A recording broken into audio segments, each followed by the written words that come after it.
everyone, my name is Annisa. Here I will be opening the presentation of our questions, 7 questions from our material or our subject in our class that was called World Englishes. I and my partner Hafiz will be explaining about what is all the answer of the questions. So before that, I want to explain the number 1 questions, which is about the concentric circle of World Englishes and the example, which is a concentric circle of the World Englishes have there is 3 concentric circles, which is the first one is the inner circle, the second one is the outer circle, and the last one is the expanding circle.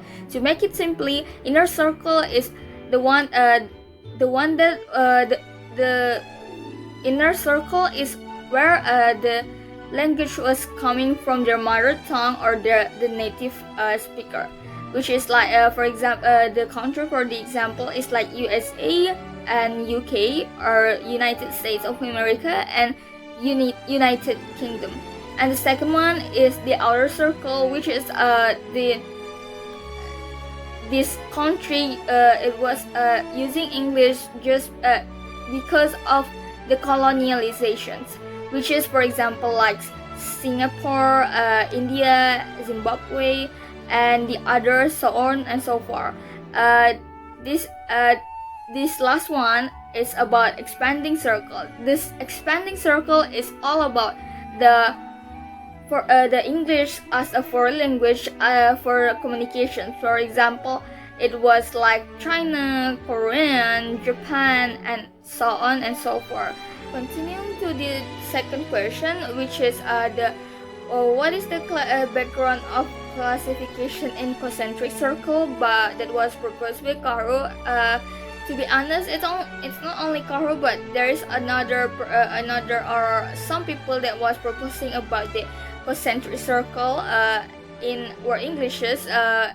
For example, like Queer, Crystal, and the others. Caro himself making 2 terms about the World Englishes, 2 terms about the concentric circle that he made or he proposed.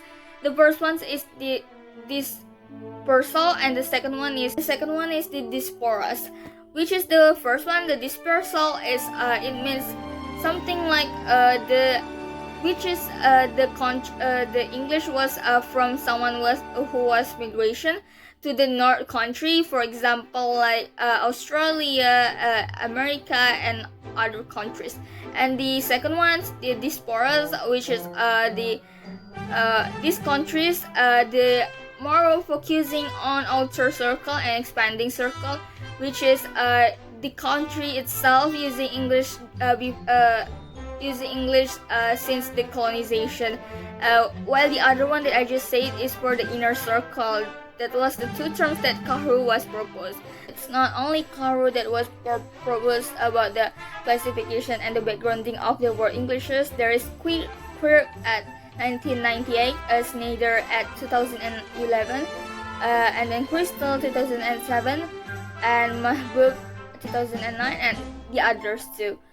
It's also not making that this is only impacting on the environment and the society, but it's also impacting all the people in the world, all the people including the native speakerism, which is what are the impacts of native speakerism in native speakerism perspectives. The one that was really impacting is how the language was growing and everything like that. Since native speakerism is not really a native person that was speaking in native speaker as a native speaker and fluently, they are only understanding about what they want to say. And the other things is something like when the teacher want to teach their children. It was one of the example that was, or it is like English language teaching, which is a lot of English teachers especially, they use native speakerism, and from their perspective it is really important to know about the World Englishes and the concentric circle, since it's really helping them for their fluentness and for their understanding about their not only for their self but the children too. With this, I will give the chance of the next questions to Hafiz. Well, I will answer the question number 4 and the 7. So let's get in. Number 4, do you agree or not agree with native speakerism perspective? Absolutely not agree with the idea. After reading the article and seeing the reality today, I believe that native speakerism is just a business, especially in Maldi.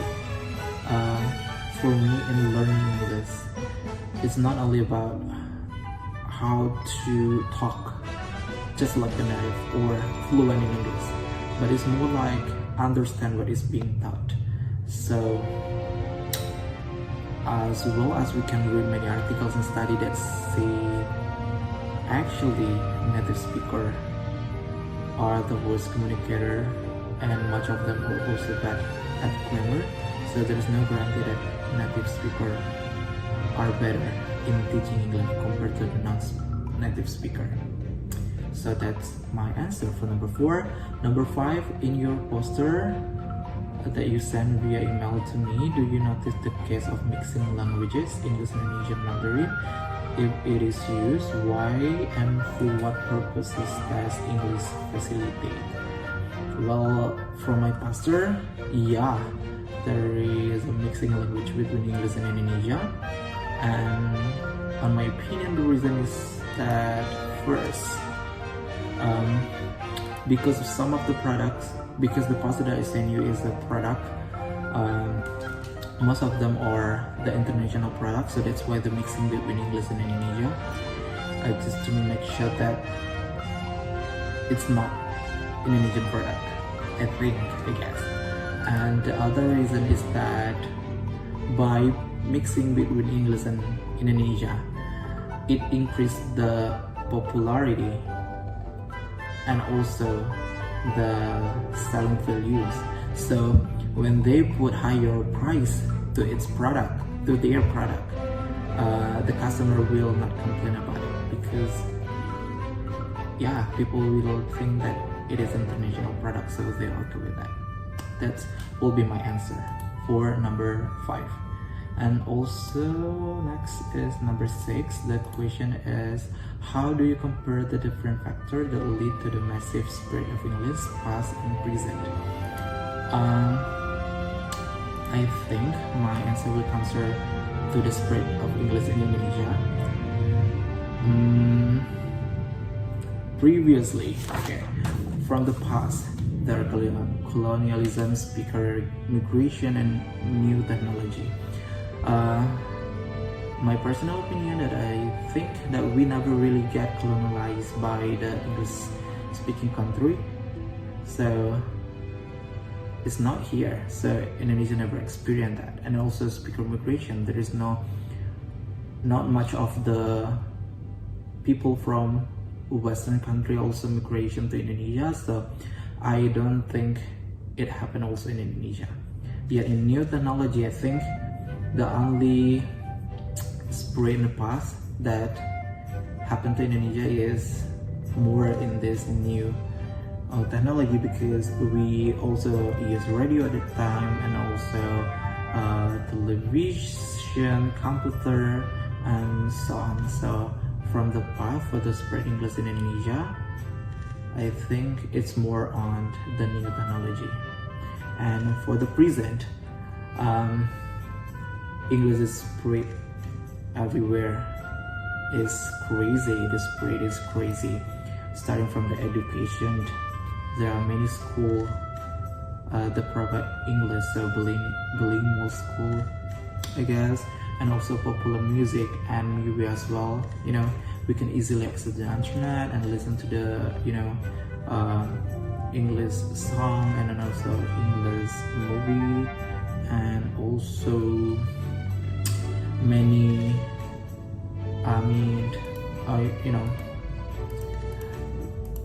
many international organization as well, because we can work we can work in many international organization. So that's an answer.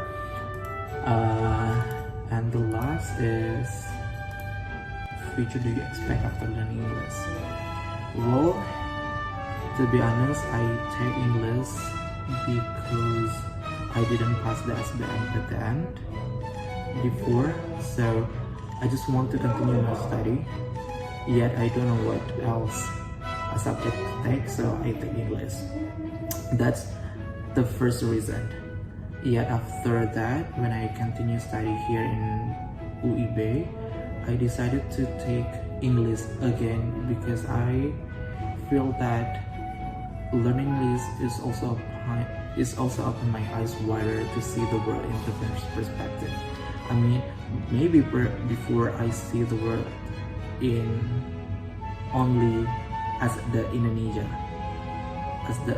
only as the Indonesian. Yet when I learn English and get to know English better, I see the world more like world citizen. So yeah, it makes me more open-minded and something. And also my future aspiration, my future you expect after learning English. Of course, I expected to be able to talk English better in grammar. Yet for the future, I think I'm just keep in doing what I'm doing right now. Yet I really hope to get scholarship or the chance to continue my study to higher level in abroad. Well, I think that's all for my answer. Thank you so much for watching, and thank you. Thank you so much for listening and enjoying our videos about our Englishes. See you in the next video. See ya.